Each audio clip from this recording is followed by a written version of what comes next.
Bendiciones, mi hermano. Que la paz de Dios sea con ustedes.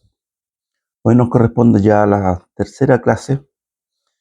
Lo vamos pasando rapidito, ya que el tiempo es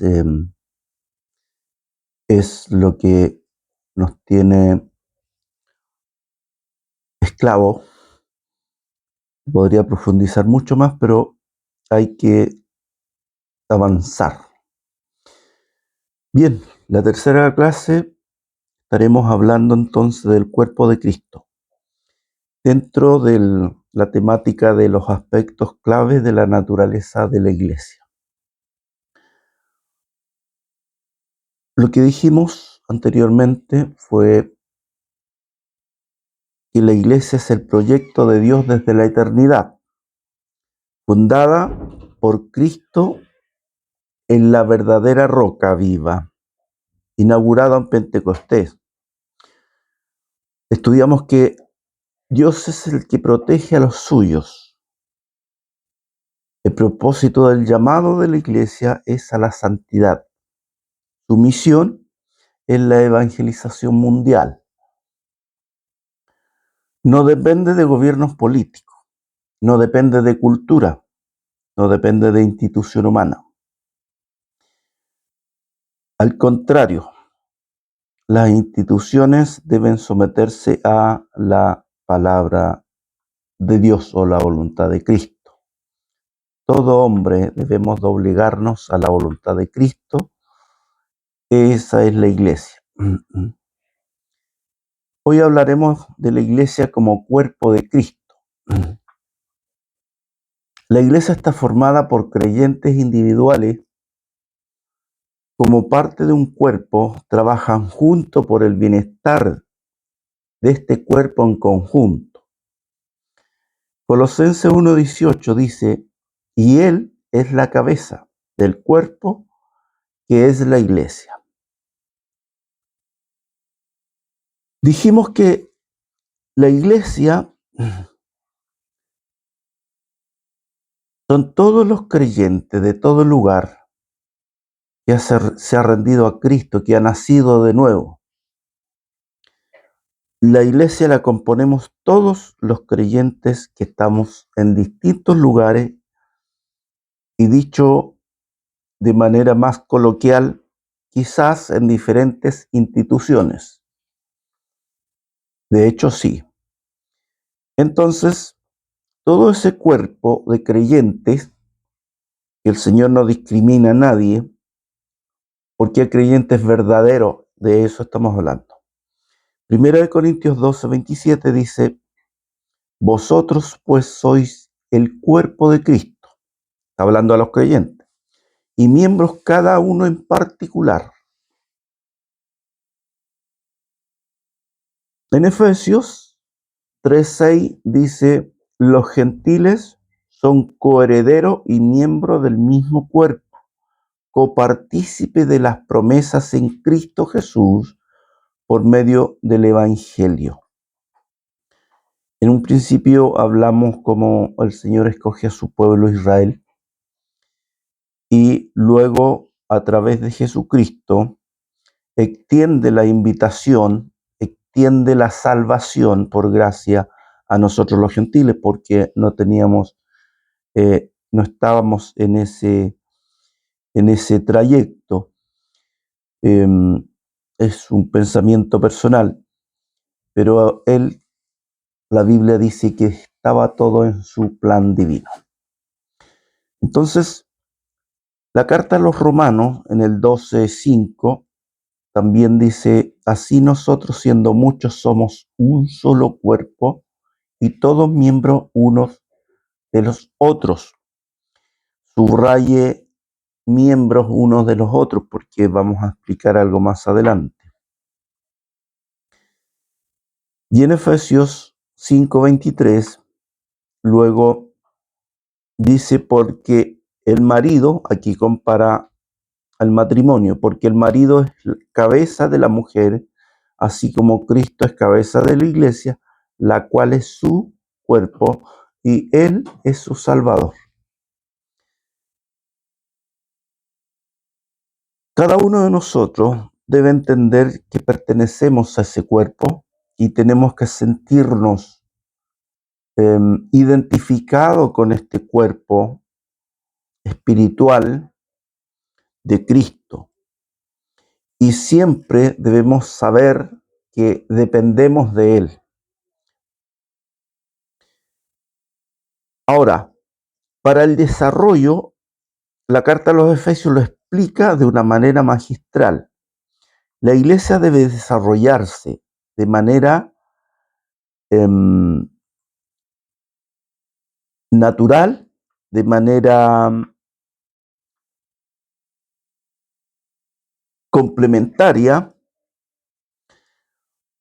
Efesios 4:15 dice, antes, siguiendo la verdad en amor, crezcamos en aquel que es la cabeza, o sea, dependencia de Él, a saber, Cristo, del cual todo el cuerpo, compuesto bien ligado, si por toda la juntura de su alimento que recibe según la operación, cada miembro conforme a su medida toma aumento de cuerpo, edificándose en amor. ¿Qué quiere decir esto? Que el cuerpo, por naturaleza, como depende de lo principal, que es la alimentación, acá lo habla en forma figurativa para darnos a entender que debemos crecer juntos. Aquí no encuentro ningún cristiano que diga yo estoy fuera del cuerpo, yo soy creyente en Cristo, yo hago lo que quiero, voy donde quiero, no me manda nadie, no necesito ir a la iglesia, no necesito juntarme con la gente, yo sirvo al Señor, soy creyente y no le hago mal a nadie. Aquí habla de que la iglesia es un cuerpo o debe serlo. Debemos cada día unirnos. ¿Por qué el Señor nos manda a ser unidos cada día? Porque somos parte de su cuerpo. Ahora, si no lo hacemos, hay un problema ahí. Vamos a dejarlo, la explicación ahí, lo que es el cuerpo. También el Señor Jesús nos habla de la dependencia, lo habla con otra palabra. Habla de una vid. San Juan 14, capítulo 15, versículo 4. Jesús dijo, permanecer en mí y yo en vosotros. Como pámpano no puede llevar fruto por sí mismo. Pámpano es la ramita. Si no permanece en la vid, así tampoco vosotros, ustedes, si no permanecéis en mí. Hace la comparación del pámpano y la vid.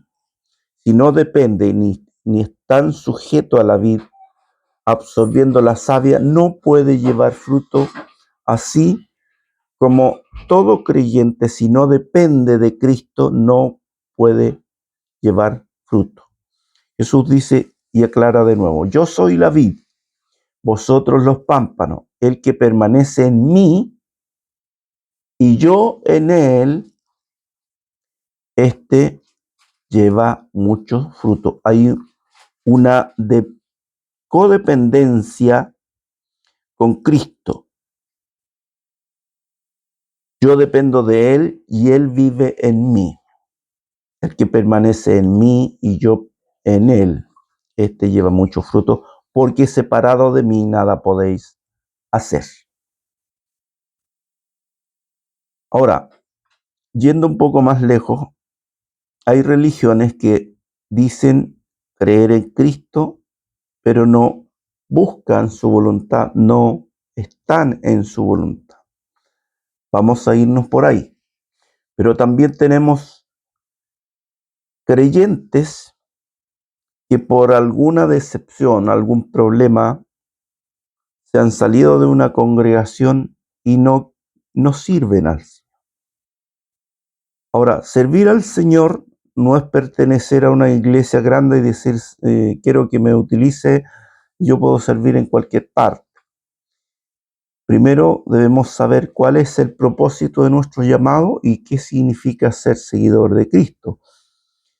Porque hoy muchos que se congregan no entienden para qué fueron llamados ni por qué están en una religión.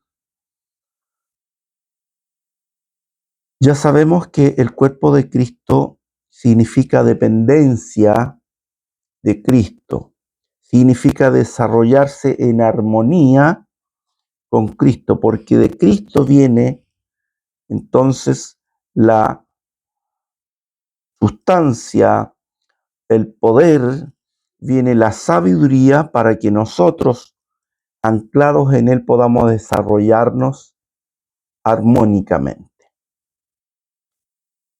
Ahora, la iglesia como institución, el liderazgo también debe observar eso, que la iglesia debe crecer armónica, porque todos son útiles en una congregación, ya yendo a una congregación en particular. Debe observar que todos son útiles y todos, cada uno se le dio un don para que se desarrolle en un área. Muchas veces por descuido, hay personas se les desplaza y no sabe por qué está ahí. Por eso los guías deben estar atentos a eso para que la iglesia crezca unido.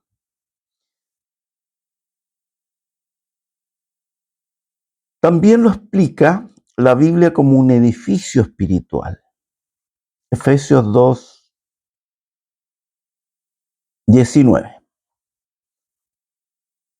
Así que ya no sois extranjeros ni advenedizos. Aquí habla como de adopción.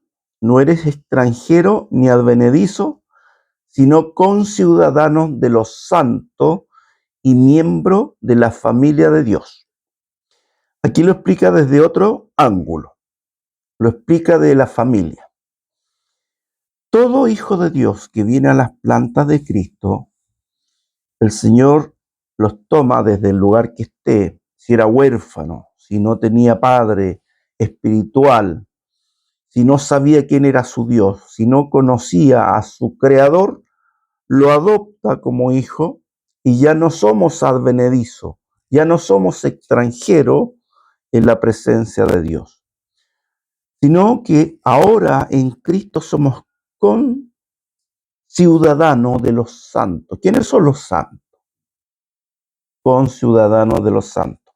Primero, de todos los servidores del Señor que han dado su vida para Cristo. Y somos conciudadanos con ellos, por eso nos decimos hermanos. Si revisamos la historia de la iglesia, tenemos a muchos hombres que dieron su vida, santificaron su vida y la rindieron hasta la muerte. Somos entonces conciudadanos con ellos. También están aquí la familia espiritual que tenemos a toda la creación, los ángeles, querubines. Somos miembros de la familia de Dios. Miembros de la familia de Dios. Quiero recordar que los ángeles no son dignos de adorar. Aquí voy a hacer un pequeño paréntesis. Ellos no reciben adoración de ningún ser humano. Vemos en el Antiguo Testamento, alguien quiso adorar a un ángel y le dice, levántate, no me adores. En el Nuevo Testamento vemos también cuando aparecieron ángeles y quisieron adorarle, dice, levántate, no, yo soy consiervo tuyo, consiervo tuyo, consiervo yo de un ángel. Eso es maravilloso. Por eso en la carta a los Efesios dice que somos miembros de la familia de Dios. Esto es maravilloso. y la dependencia que tenemos directo con Cristo. No hay intermediario, no hay más quien nos dé vida directa. Edificado, entonces, dice, sobre el fundamento de los apóstoles y profetas, siendo la principal piedra del ángulo Jesucristo. Nos habla entonces de adopción, nos habla de ciudadanía, nos habla de miembros de la familia, nos habla de edificación en el fundamento de los apóstoles. Por eso decimos que la iglesia es apostólica. El fundamento lo tenemos ahí en la enseñanza de los apóstoles, siendo la principal piedra del ángulo Jesucristo mismo. Vuelve a hablar de edificio. Aquí en todo el edificio, bien coordinado, va creciendo para hacer un templo santo al Señor. Está hablando de edificios, somos nosotros, tenemos que unirnos para que cada uno esté en el lugar correcto, a la hora correcta, y poder crecer juntos y llamar a otros para que el edificio vaya creciendo, es decir, que el evangelio vaya creciendo en armonía, pero todos dependiendo uno del otro. Y continúa diciendo, en quien vosotros también sois juntamente edificados para morada de Dios en el Espíritu, para hacer un templo santo en quien vosotros también sois juntamente edificados para morada de Dios. Entonces, este edificio espiritual tiene una dependencia del fundamento. Se afirma en la piedra del ángulo, que desecharon, dice, los edificadores. Y la iglesia debe crecer. De primera, hablamos de que la iglesia es misionera, debe ser evangelizadora, debe llevar un evangelio a nivel mundial. Entonces, el creyente llega, nosotros lo recibimos y nos manda a discipular, ir y a ser discípulo y enseñándoles todas las cosas que os he mandado. Y luego este edificio sigue creciendo porque el evangelio debe llegar hasta el fin del mundo. ¿Cuál era la orden? Y me seréis testigos en toda Jerusalén, Judea, Samaria y hasta lo último de la tierra. El tema de la evangelización no es hacer un trabajo y dejarlo botado. El tema de la evangelización es hacer un trabajo y discipular a la gente. Evangelizar y discipular. La iglesia debe estar pendiente de eso. Y luego de eso hay que cuidar la grey. La Biblia habla de grey. Hay que cuidar el rebaño. También habla de rebaño. La iglesia, después de discipularla, hay que cuidarla. Tenemos que enseñar a la gente nueva a poder desarrollarse con confianza sin hacer daño al creyente. Entonces tenemos una responsabilidad desde el liderazgo, desde el predicador, el maestro, el pastor, cada uno haciendo su labor ministerial hacia abajo, y luego entre hermanos tenemos la responsabilidad de codepender uno del otro, apoyarnos. Por eso nos decimos hermanos y nos juntamos a orar, nos juntamos para un proyecto espiritual y estamos entonces unidos, como la Biblia dice, en el Espíritu. También se cataloga como la esposa de Cristo.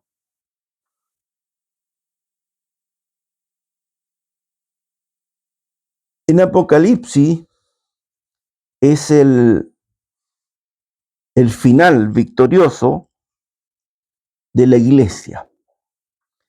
En este momento la iglesia está en formación, el Señor la está purificando, la iglesia se está edificando, los hijos están llegando para ser adoptados como hijos, pero también Cristo mira a su pueblo y lo mira como esposa. En el Antiguo Testamento, a través del profeta, le dijo: yo a ustedes los desposé como una esposa, ustedes para mí son como la esposa, haciendo alusión al pacto que tenía Dios con su pueblo.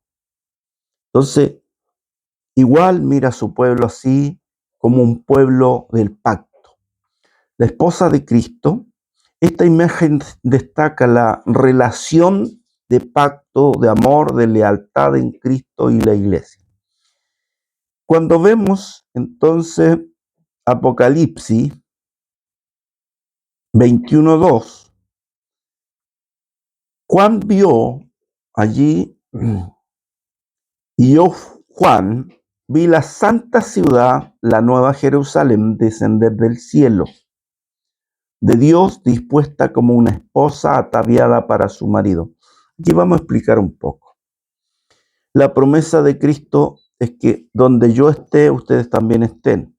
Voy a preparar lugar para vosotros. Entonces el Señor, cuando se fue, después de su sacrificio, se fue al lugar a preparar para nosotros. Y Juan vio una ciudad donde la iglesia estaría viviendo por siempre. Entonces el apóstol ve que esa Jerusalén, esa ciudad de Dios, baja como una esposa ataviada para su marido. Y oí una gran voz, decía Juan, que decía: he aquí el tabernáculo de Dios con los hombres. Y es un tabernáculo, es un templo. Y Él morará con ellos, y ellos serán su pueblo, y Dios mismo estará con ellos como su Dios.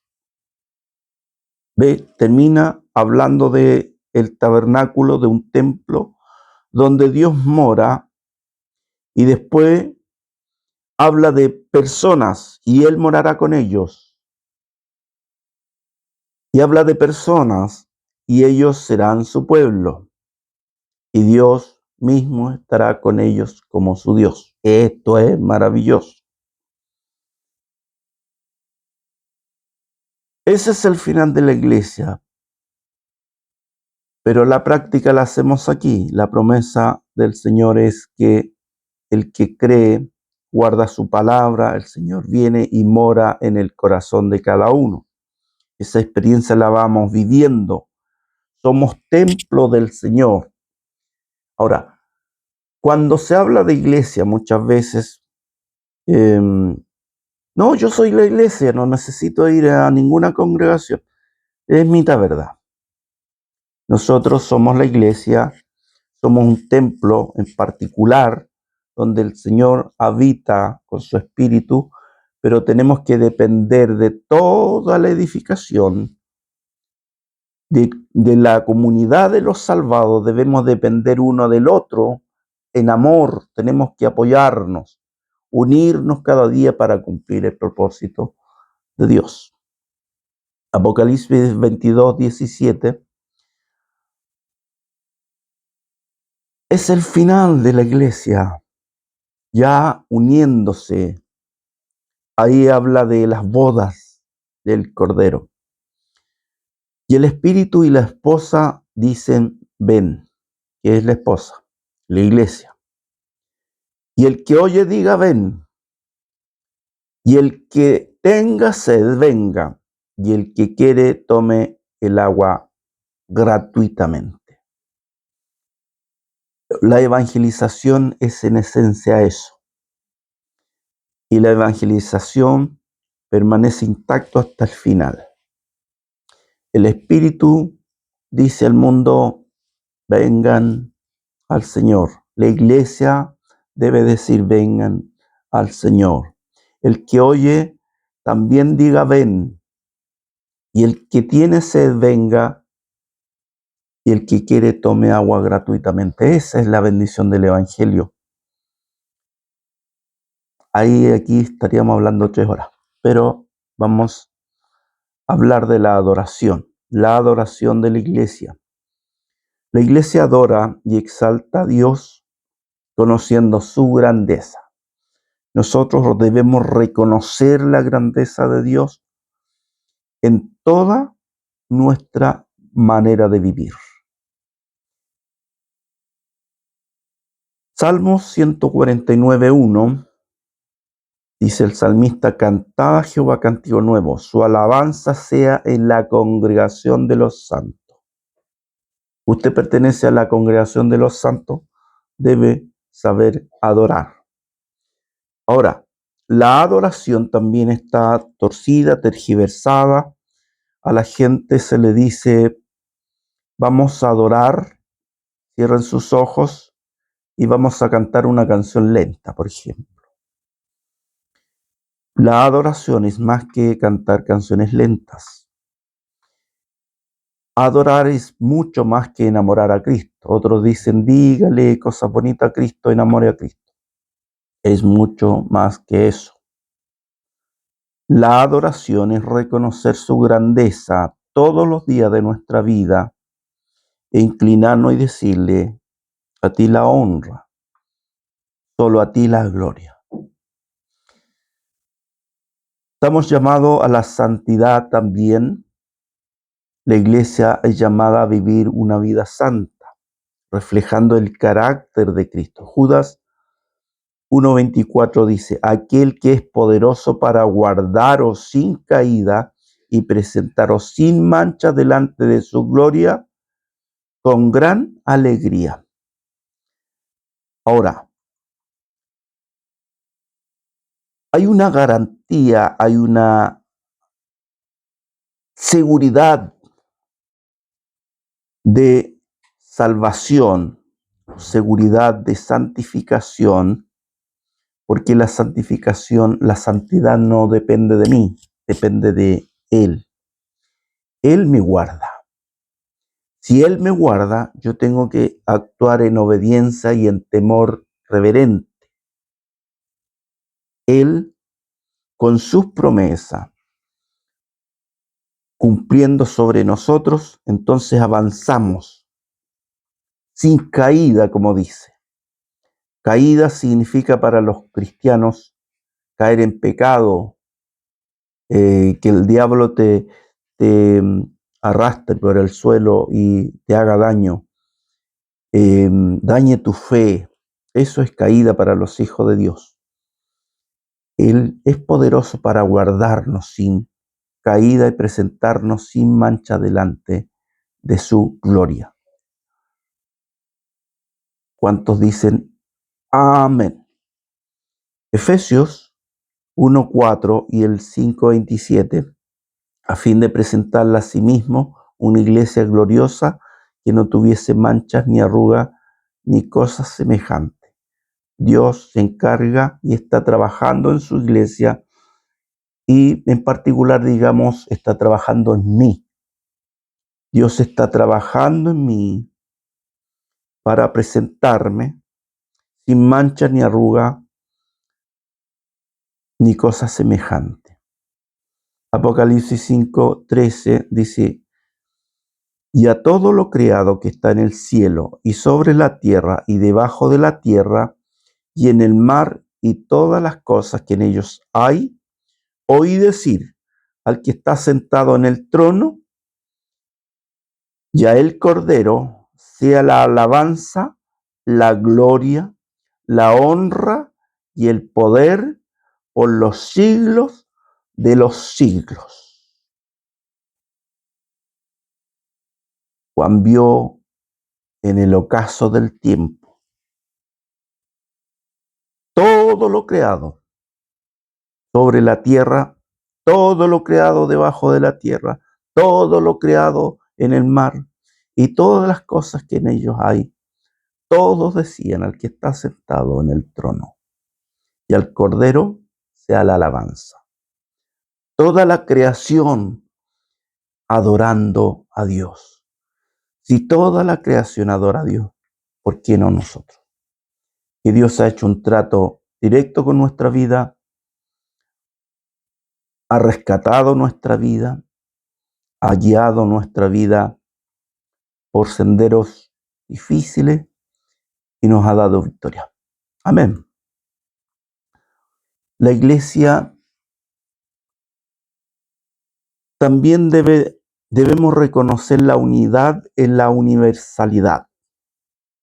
A pesar de la diversidad de sus miembros, tenemos que reconocer que somos diferentes. Con mis hermanos somos diferentes. La iglesia es una comunidad que está unida en Cristo. A veces hay más diferencias que de lo que pensamos, pero lo bueno es cuando vamos compartiendo cosas, vamos compartiendo juntos, estudiamos juntos la Biblia, compartimos los cultos juntos, de repente compartimos como familia juntos, nos vamos conociendo, porque todos somos diferentes. En nuestra familia siquiera, no todos son iguales. Hay uno que es más silencioso, el otro habla mucho, el otro es rápido en sus quehaceres, hiperactivo. Cada uno es diferente, así como la familia de Dios también. Por eso, para que vayamos cultivando la unidad, debemos permanecer juntos, buscar la unidad. Digo dentro de la iglesia y también con las otras congregaciones que están cerca, porque hay congregaciones que dicen que ellos tienen la verdad y no se juntan con nadie. Ahí hay problemas. Cuando buscamos la comunión con otros hermanos de otras realidades, estamos entonces haciendo un trabajo de unidad en la universalidad. No así juntarnos con aquellos que no creen en Cristo en un culto de adoración, porque es imposible que vamos a adorar igual. Es difícil. Pero sí debemos reconocer que en la diversidad tenemos que estar juntos. San Juan 13:35 dice el Señor en sus palabras: en esto conocerán todos que sois mis discípulos, si tuviereis amor los unos con los otros. ¿Cómo reconocerán entonces? Que se amen unos a otros. En la iglesia primitiva, el pueblo decía: mire cómo se aman.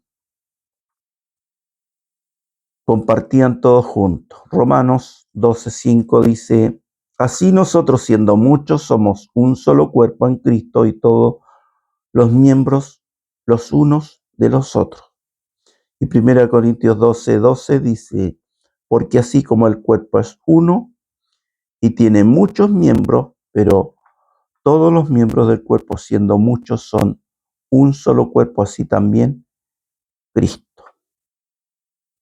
Tenemos que reconocer que si mi hermano sirve a Cristo, entonces yo debo unirme a mi hermano, como sea.